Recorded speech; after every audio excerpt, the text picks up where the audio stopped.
Good evening, ladies and gentlemen. And hello to the four people I haven't spoken to before I come on.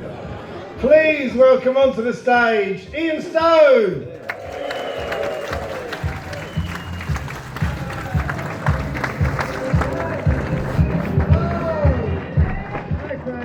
Oh, thank you. No, stop. It's a long way, isn't it, from over there to over here? If you'd have possibly keep clapping for all that length of time. Hello, Chorley. Oh my God, it's so exciting. I came here, when was it? It was about 3-4 months ago. I came here and did a bit. Some of you would have seen that? 5 people. It's well worth the trip. It's nice to be back. Thank you for having me. I'm going to talk to you for the next 4.5 hours about various things. That's so sweet that some of you laughed at that. Some of you just sat there and went, oh, that's good value, isn't it? This is, I've got this written, oh, it was there before, no, it's not there. Ian Stone is looking for the wow. This is the show, right? Ian Stone's looking for the wow. Well, I'll be honest with you, I'm not entirely enamoured with the title of the show.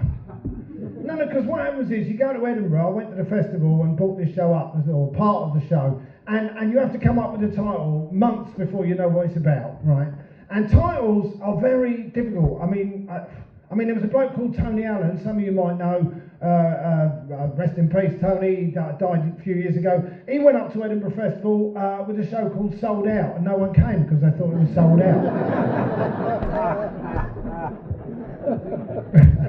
I mean, his next show, tickets available, did a bit better. Names are difficult generally. You got kids, sir? Got kids? Yeah. What are they called? Sorry? What are they called? David and Sarah. David and Sarah, yeah, old school, nice. No, I sort of feel like an in and out driveway. Have I got that wrong? It's Chorley, for fuck's sake. No, I know, because names, I spent, when I got 2 boys, and my missus and me, we went through the baby name books, and I would just essentially make stupid suggestions. What about Jedediah? Shut up. What about Amenhotep? I've been watching a lot of Egyptian stuff. I mean, look, I think Donald and Jeffrey are lovely names.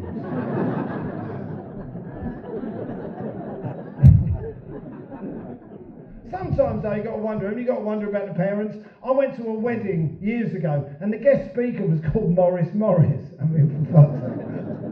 There's no need, is there? He's already called Morris. How much Morris does one person need? And I used to work, I remember working in this office years ago. First of all, there was a woman who worked in accounts called Penny Checker. Not a joke. Penny Checker. I thought to myself, if I was called Penny Checker, I don't care how good at counting you are, you wouldn't work in accounts, would you? Because you're just going to spend the entire time going, yeah, Penny Checker, yeah. But the weirdest thing in the office was this American guy who I was introduced to, and I went, hi, I'm Ian Stone. And he went, hi, I'm Dick Phallus. Dick Phallus, ladies and gentlemen, yeah. And what I loved about him was he owned it. There was no hint of apology, he just went, hi, I'm Dick Phallus. What the fuck are you going to do about that? And I'm looking at him like, listen, I know, and you know that I know that you are called Penis. In hindsight, I shouldn't have said it to his face.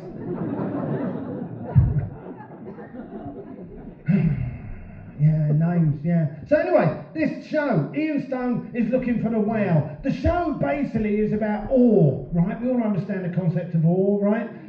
Reverence or admiration or sometimes fear for something grand or sublime or extremely powerful, right? We all get it. But the problem is, the word awe, if it's not written down, it's a bit weird. Like if people say, what's the show called? Ian Stone's looking for the awe. What is it, rowing? Is it a geology show? So I thought, I can't call it Ian Stone's looking for the ore. Then Then I thought, Ian Stone is looking for the wonder. What do you think? I said about 5. I said to my missus, what about Ian Stone is looking for the tingle? And she said to me, that sounds like an STD. Have you got the tingle? Yeah, I've got some ointment. It's cleared up. But the tingle is what I'm talking about, ladies and gentlemen. The tingle, that moment when you see something awesome and the hairs stand up on the back of your neck, right? And that the beautiful moment about the tingle is when that inner voice stops talking for a bit. Isn't that nice? You know, when that condescending, judgmental bastard shuts up for 5 minutes. Oh, I'm sorry. Does yours not sound like that? Is yours more encouraging at 3 in the morning when you wake up? Hey, inner voice, I'm awake at 3 in the morning. Well, go back to sleep. Really, inner voice, but there's things to worry about. Not for you. You're winning at life. Sleep well. Yeah, mine's not quite so encouraging. Hey, inner voice, I'm awake at 3 o'clock in the morning thinking about a conversation I had 45 years ago. Are you? You should be worried, you're a prick. They've never forgiven you, they always hated you. Sleep well. That's what I'm talking about, the tingle, when all that stops talking, right? And I've always been after the tingle. I've always wanted it. When I was a kid, I remember I was about 6 years old, and I watched the moon landings on TV. And I said to my mum, I want to be an astronaut, Mum, right? I want to be an astronaut, you know, following in the long line of Jewish astronauts. I actually went to a school called Jewish Free School in North London. There's not a lot of astronauts came out of Jewish Free School, or indeed anyone who did anything. Honestly, I had a look on Wikipedia the other week. There are 23 former notable pupils of my school, and I'm one of them. And this school opened in 1732. I did. I wanted to be an astronaut. I'm sure the kids now. I mean, who doesn't want to be the next Katy Perry? I've got a friend, I've got a very, very good friend actually, who doesn't believe the moon landings happened. And I had a little chat with him. I said, well, why? He said, well, Stoney, he said, how could humans possibly survive the vast amounts of radiation in the Van Allen radiation belt? And I said, honestly, mate, I haven't got a clue. But luckily you, a commercial property lettings agent, know way more about astronomy than any of us.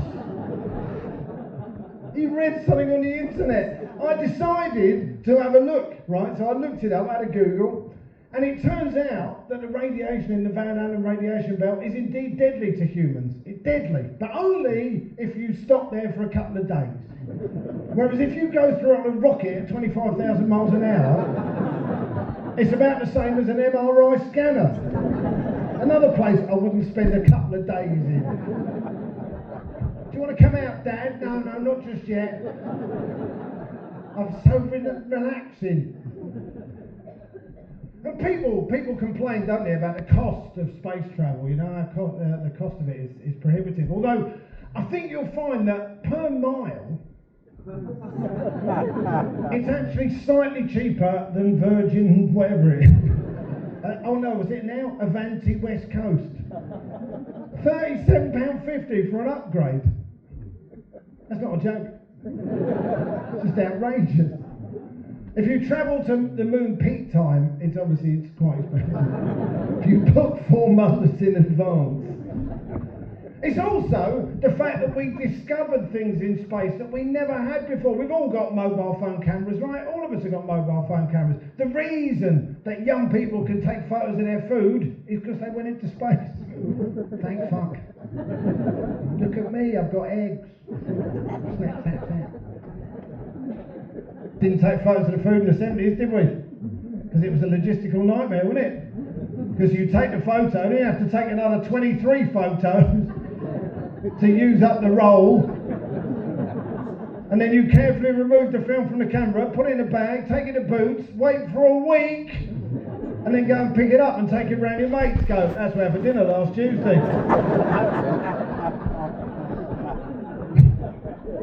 Different times, right? Different times. Who here has got a memory foam pillow? Anyone got a memory foam pillow? Yeah, memory foam pillows discovered in space, right? They saw one, what happened was they were flying to the moon and they saw one floating past the capsule and they grabbed it, pulled it in, they mated it with a regular pillow. True story. The other thing, of course, that we discovered in space was ourselves. And the reason I say that is because of that famous photo that we've all seen, Earthrise, right? The astronauts, they went to the moon, and as they came back, they crested the moon, and there was Earth for the first time. Beautiful, floating in space. And we realised for the first time how fragile we are, how small, how insignificant we are, right? I mean, not me, I'm the star, but you.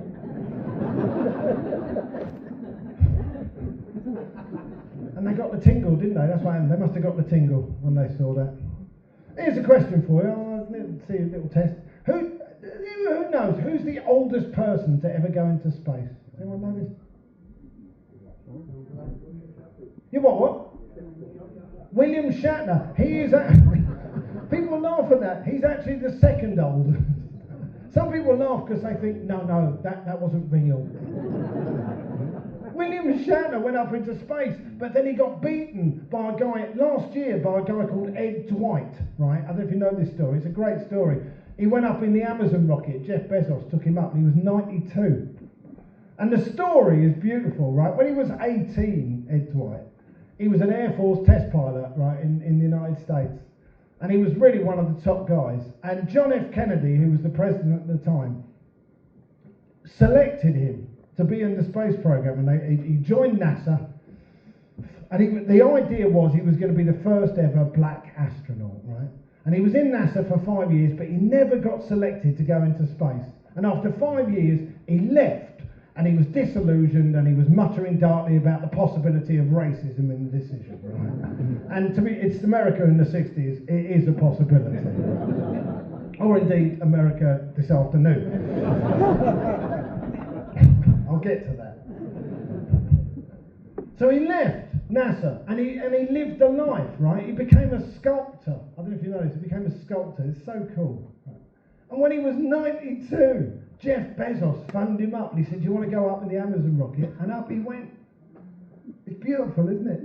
And I don't know what you feel. It's the first time most of you heard that story. When I heard that story about 2-3 months ago, I thought, oh my God, I helped do that. I bought some headphones and this pistachio cream that is just lovely on a rich tea biscuit. I helped put an old black man into space. And I know some of you did as well, right? But there's some of you out there, I know, you're virtue signaling. No, I don't use Amazon, I only use independent shops. What have you done for the black community?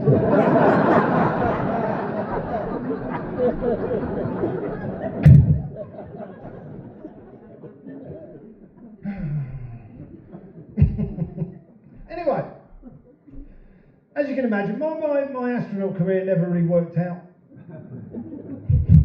Surprisingly. But I've always had that sense, like I say, that sense of adventure. When I was 27, I left my job as a heating, ventilation and air conditioning engineer. Woo, somebody wooed. No one has ever wooed heating, ventilation and air conditioning. This is what you do? Oh my God! Well, woo!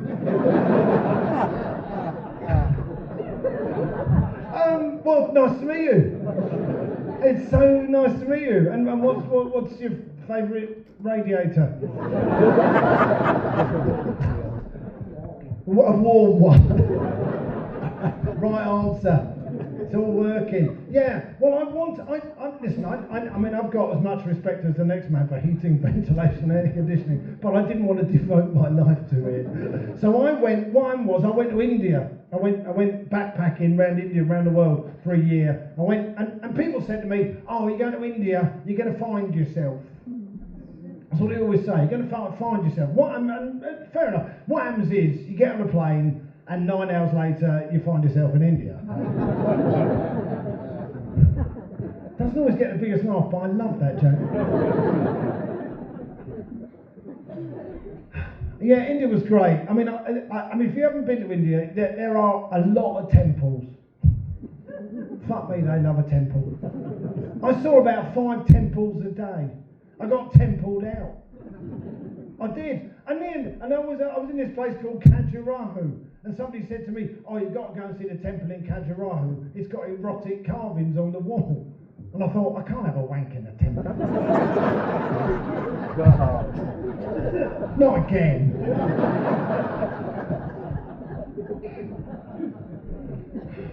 Has anyone here been to India? Yeah, you've been. Did you like it? Yeah. It's a lot, isn't it? Oh, it's overwhelming. It is overwhelming, yeah. I don't know if you went to Varanasi. You been to Varanasi? No, Delhi and Agra. Delhi and that whole, yeah, the Taj Mahal's pretty fucking cool. Have you got a photo there on the Diana bench? Yeah. You what? With my ex-boss. With your ex-boss? How romantic. That pride of place. Why did you have one with your ex-boss? Well, I suppose he was your boss at the time. Yeah. Oh, right, okay. It wasn't your ex-boss, you were trying to get it all back together. Thought he'd show him the Taj Mahal.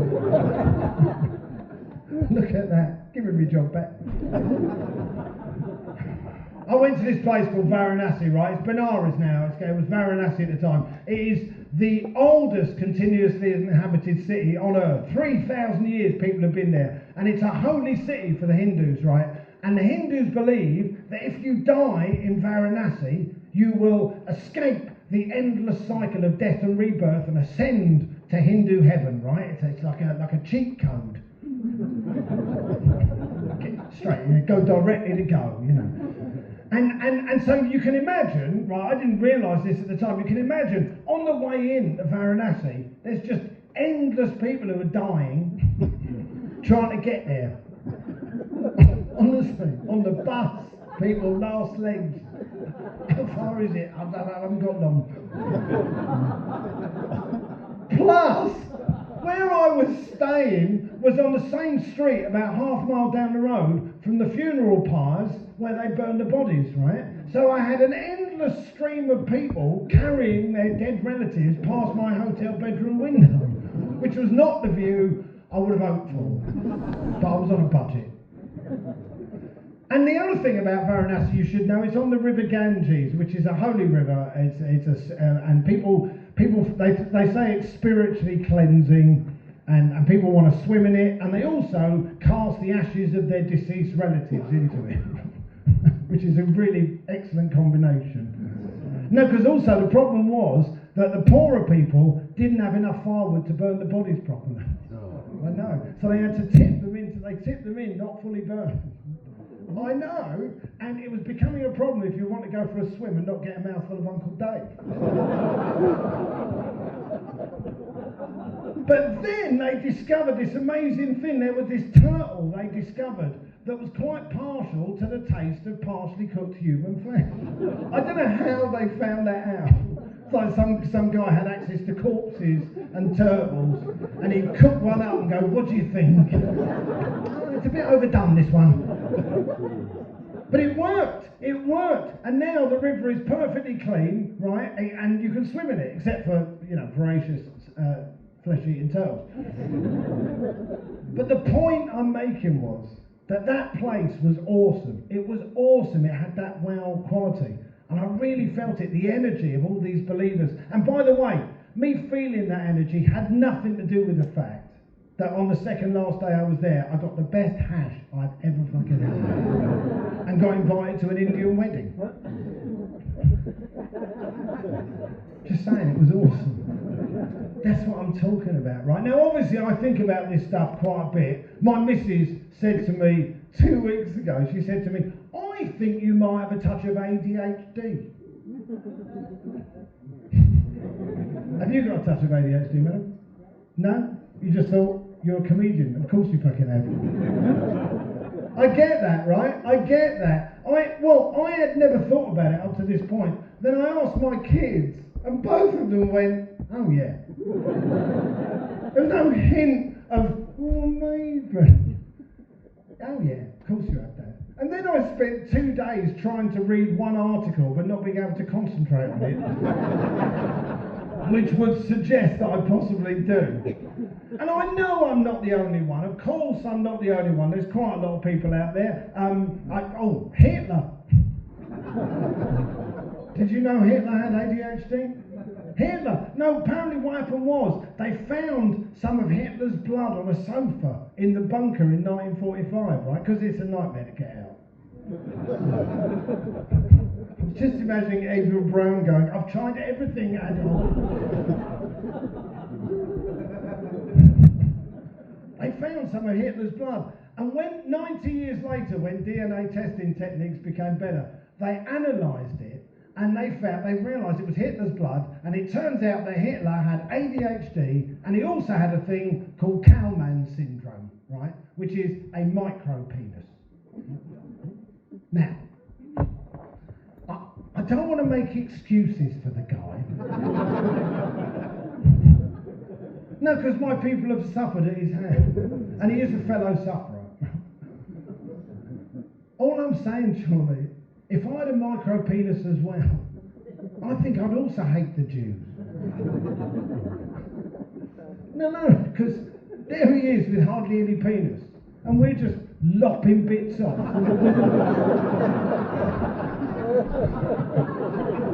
Don't need that. I could have used that.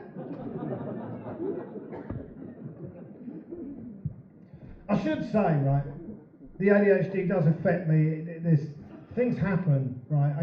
There's a lot of, it's a bit of an emotional roller coaster. I'll be honest with you. Like, I booked a flight. I booked a flight a few weeks ago. Actually about 2 years ago. Well, fuck, it never happened. Anyway, I'm making all this shit up. I'm not even Jewish. Some of you at the side going, yes, you are. I booked a flight, and then I realised I needed another cabin bag, right? So I phoned up the travel agent, and then they put me through to the airline and went back to the travel agent. It took me about 15 minutes, all told, including waiting. And I finished, I put the phone down, and as soon as I put the phone down, I got an email from the travel agent saying, regarding your recent customer call, how often did you feel the following emotion? And the emotions were glad, happy, joyful, surprised, amazed, and astonished. And the options were not at all, hardly, quite often, some of the time, or most of the time. Now, my brain starts going. That's 2 days gone. I mean, honestly, I'm sitting there thinking, glad, happy, and joyful? On a customer service call? Just trying to get a fucking cabin bag on a flight. Well, I was glad, happy, and joyful it was over. But the ones that got me were surprised, amazed, and astonished. I mean, first of all, I think surprised is quite lucky to be in there. Because I feel that if you're amazed and astonished, the likelihood is you're going to be surprised. But amazed and astonished, how often has something amazing and astonishing happened when you're trying to get an extra bag on a flight? I mean, if while I was talking to the woman in customer services, she was attacked by a bear, I would think that is amazing and astonishing. Also, the amount... What the fuck is hardly astonished? Is that even possible? Oh yeah, most of the call was fairly routine, but one moment absolutely took my breath away. Oh, while we're on the subject of the emotions, glad, happy, joyful, surprised, amazed and astonished, where's despair? Because I felt that all the fucking time. Where's pain and anguish and ennui? You're an educated crowd. It's an exquisite boredom, alright? Ennui. Like, essentially, if you're a Tottenham fan. I just do that for me. Some of you are going, is that Thierry Henry? Someone said that to me last night. I thought, fuck it, that's going in. These questions, we get asked questions all the time, don't we? Please rate your WhatsApp call. It's alright. It's alright, I just phoned up my missus to see if we had any cat food. There's nothing particularly sparkling about it. It wasn't Dorothy Parker-esque. How was your delivery? Got that? It wasn't the worst delivery I've ever had. I had to fill in a form for a council down in Essex, and they said, have you or your supply chain, are you fully compliant with the Modern Slavery Act? All I had was yes or no. I don't know, I think so. I put yes, I couldn't put no. I put yes. And then it came up with, well, if you are compliant with the Modern Slavery Act, has your company ever made a statement about slavery? Do you want me to? I think it's bad. You're happy now? You know, when I started doing this job 30 odd years ago, we used to get paid like 40 quid in cash. The bloke never went to give me the cash and went, before I give you the cash, what are your views on slavery? Just to put my mind at rest. Too many questions. So I went to a restaurant, nice meal. As I left the restaurant, the next morning, I get an email saying, thank you so much for coming to our restaurant. Thank you, it was really great that you came. If you could just take 2 minutes out of your day to fill out a survey, that would be great. And obviously this is the next morning. I thought, I haven't even fully digested it yet. You know, let me shit it out first before I tell you what I thought of it. So I ignored it. The next day, thank you so much again for coming to our restaurant. If you can just take 2 minutes to fill out a survey, not just the good stuff, the bad stuff as well. I left it. The third day, I felt there was a slight change of tone. We noticed that you hadn't filled out our survey. Oh, had you noticed, David? Are you going to fill out the survey or what? Do you know how hard it is to have a restaurant in London? The rents are through the roof, we can't get the staff because of Brexit. No one's having starters for some fucking reason, and you won't take 2 minutes out of your busy fucking schedule just to fill out, you selfish wanker. Like I say, subtle change of tone. Too many questions, right? I'm asking. It doesn't matter where you go nowadays. I was in South Wales. I was in Barry Island on the beach, and I went to the toilet, and there was a sign on the wall in the toilet, and it said, "Did these toilets exceed your expectations?" With an email underneath, and I'm stood there going, "Did they exceed my expectations? Did I have any expectations?" It's a men's toilet. Christ almighty, if there's a lock on the cubicle door, it's exceeded my expectations. If there's no one masturbating or shooting up in the next cubicle, it's exceeded my expectations. If the smell doesn't kill a rhino, it's exceeded my expectations. But what got me was the email address underneath. Like people go into a toilet with expectations, and if they're not met, go, I'm going to write to them.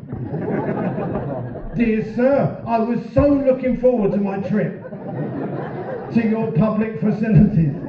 Oh, I've read all the TripAdvisor reviews. My friends have said to me, have you been to the Barry Island toilets? No, I haven't. You must go. Who are these people with their expectations? They walk amongst us, don't they? And I think the problem, right, I've got this theory, there's a thing I've been thinking about called the gap of delusion, right? I don't know if you know about the gap of delusion. The gap of delusion, Charlie, is the difference between what you think of yourself and what other people think of you. And the trick in life, I think, is not to let that gap get too wide. Because we all think that we're cleverer than we actually are, right? We all think that we're funnier than we actually are. We all think that we're better looking than we are. Right, I'm looking as you're a good looking fella, sir. What's your name? Jason. Jason, nice to meet you, Jason. You're a good looking bloke. You're like an 8 out of 10, Jason. Well done. Much appreciated. Thank you. That's all right, man. That's enough, because I don't mind. I'm not intimidated by that, because I'm an 8, right? I agree with that. You'd agree with that. You need to borrow these, mate. Oh, you've got them already. You need a new prescription. Yeah, no. I've got to be honest with you. This is the best it's ever been. I'm 62. It's never worked as well. This never worked when I was a kid. I got called Concord every day for 5 years at school. Every fucking. And by the way, this was a Jewish school. It was a nasal extravaganza. You'd have thought that shit would end, wouldn't you? But it doesn't. When you get older, it doesn't end. I was in Bury a few weeks ago. I had 4 young lads across the street shouting about my nose.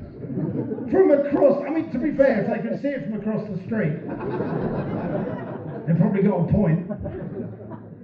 It happens so often. I mean, it happened to me first time. I remember taking my son to Arsenal. Right, I've got a couple of kids. I've got my eldest son is gay. Right, I mean, luckily I've got another one.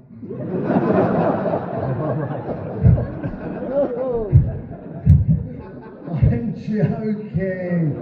I haven't got another one.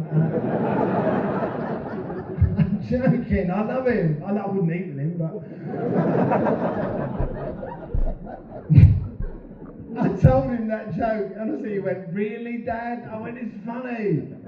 Don't touch the cutlery. Actually, can I tell you a story? It's a true story, right? We're having dinner a little while ago. He said to me, he goes, "Dad," he goes, "have you ever had any gay experience?" What question? But then I was thinking about this time. Well, I'll tell you what. I'll tell you the story. You tell me if this is gay. No, because you never know, do you? This is quite ambiguous, right? This was like 40 years ago. I was about 21. I went for a swim, and I'm having a shower after the swim, right? And I turned round, and there was a guy in the next cubicle, right? And I fucked him.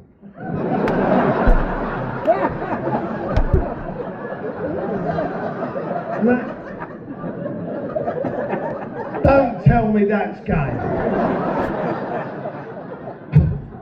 I kept my socks on. That's not what happened. But this is a true story. I'm having a shower after the swim, and I turn around, there is a guy in the next cubicle, and this guy has got the biggest erection I've ever seen. Well, the only erection. I'd like to point that out right now. And you got to understand, obviously I was appalled. I had a very straight, in every sense of the word, Jewish upbringing, but I was also a little bit fascinated. I'd never seen one, not live. I wanted to go up to it and go, "Oh, look at that! Is that for me?" Thank you. What's that there? A foreskin? All right.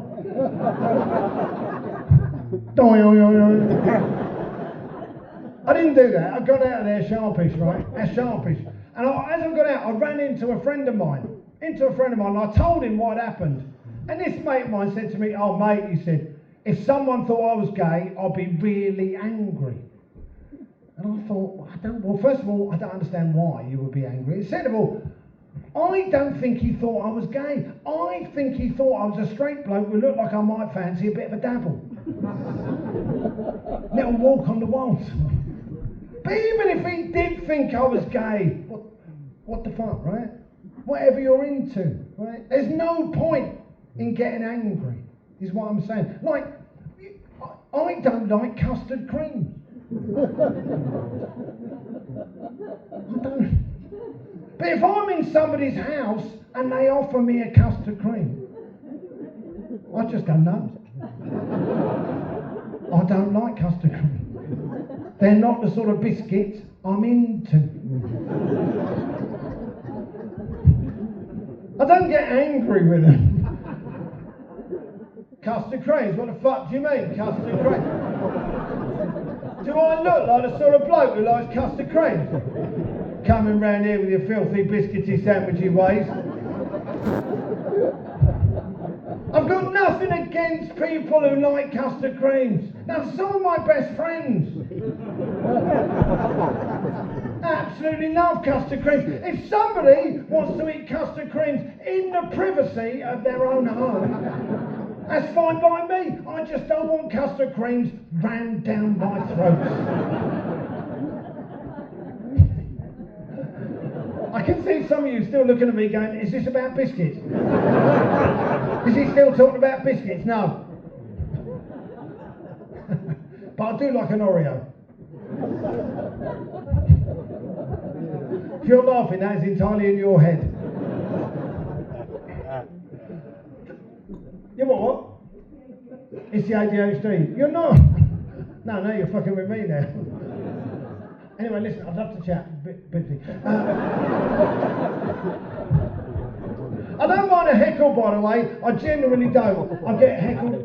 Best heckle I ever got. I did some gigs in Germany years ago. I'm getting heckled from all sides of the room. And I look at them and I go, hang on, I can't talk to you all at once. And this German man in the back went, yes, you can. That is what the microphone is for. How brilliant is that? And the best thing, no one laughed. The entire crowd just sat there and went, yeah. This is a fair point. I thought I was going to wet myself. Anyway, what was I saying? Oh yeah. I took my son. I'll let you go. Have a little, rest. Also, my audience, you need a pee every half an hour. I get it. It's all right. First time I took my son to football. He was about 5 or 6 years old. I took him to the Arsenal, right? And I know. By the way, I know that if there are people here who don't like football, I should explain.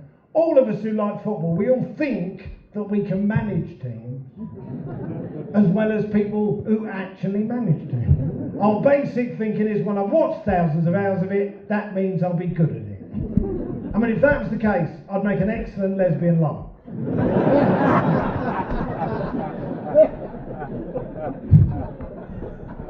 I'd also speak passable German, actually, but that's neither here nor there. And French and Dutch and Hindi.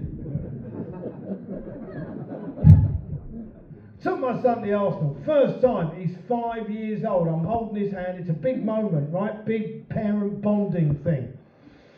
And we get in the queue behind this big fat bloke and this big fat missus. Right? This is relevant. The big fat fella turns round. He sees me coming. He looks right round here. And then he looks at his missus. He goes, look at the nose on that. Look at the nose on that. I'm not even a person. I'm a that. My nose is so big, I'm like a different species. And what got me was his missus, who went, oh yeah, I see what you mean. And I thought, fucking hell, there is nothing I can say in that situation, right? Nothing I can say. Anything I say will start a fight. I've got a 5-year-old kid. I can't look at the bloke and say, mate, you are in no position to talk about people's physical appearance. The reason you're fat is because you eat too much. The reason my nose is massive is not because I breathe more than is strictly necessary. What do you think? When I was a kid, I'd be up in my room late at night taking surreptitious sniffs. My mum banging on the door. What are you doing in there? Nothing, mum.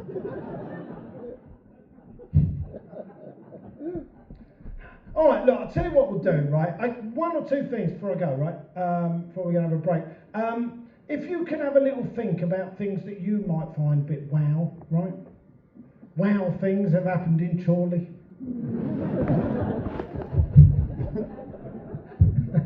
It might take a bit of thinking time. All the good things in Lancashire are in this place, apparently. So I saw on the sign. I'm not taking the piss, I believe it. So if you have a little think about that, and I'm looking for actual wow things, not like American sort of, oh, ice cream, awesome, fuck that. I'm talking about grown-up stuff, right? So have a little think about that. And also, before we go for the first half, just regarding the first half of the show, how often did you feel the following emotion? Anyone felt joy?